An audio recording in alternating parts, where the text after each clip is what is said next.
Europe Midi. 12h54 sur Europe 1, l'heure de retrouver Dany Cohn-Bendit, Maxime Soutek. L'Europe à la une, bonjour Dany. Bonjour Maxime. L'Allemagne à la une aujourd'hui, 4 mois après les élections, un accord de coalition a enfin été trouvé entre les conservateurs et les sociodémocrates. Ils se sont entendus sur quoi? Le programme, les postes? Surtout, ouf. ouf, oui. La dernière journée de négociation a duré 24 heures. Ah bah c'est ça, une journée c'est Ouais. 24 heures. 24 heures. Et c'était... bon, alors ils se sont mis d'accord sur un programme. Il y a des choses comme par exemple la limitation très forte des contrats à durée déterminée. Il y a des avancées sur l'Europe, etc. Bref, c'est un équilibre. Et sur les postes, alors on sait que les sociodémocrates sont quand même les grands vainqueurs de cette répartition.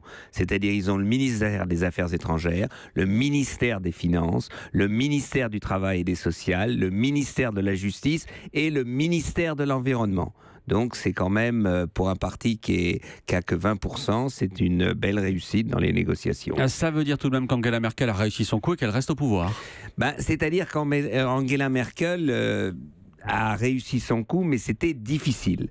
Et en fait, elle a demandé beaucoup de sacrifices à son parti. Elle voulait rester chancelière et elle a dû obliger son parti à donner, par exemple, le parti, c'est les chrétiens sociaux de Bavière, ont obtenu un ministère de l'Intérieur et de là, alors Heimat, ça se traduit pas.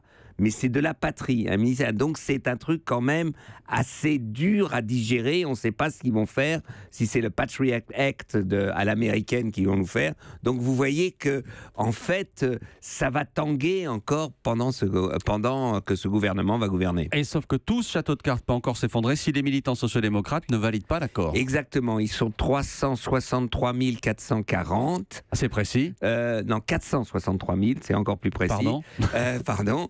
Et il y en a 23 000 qui viennent d'adhérer encore jusqu'à hier, et c'est pas sûr que ça passe. C'est-à-dire que maintenant, les pontes du Parti social-démocrate devront sillonner l'Allemagne et mobiliser ceux qui rationnellement devraient quand même dire oui, parce que si c'est non, c'est des nouvelles sélections, et pour l'instant dans les sondages, les sociodémocrates perdent entre 3 et 5%.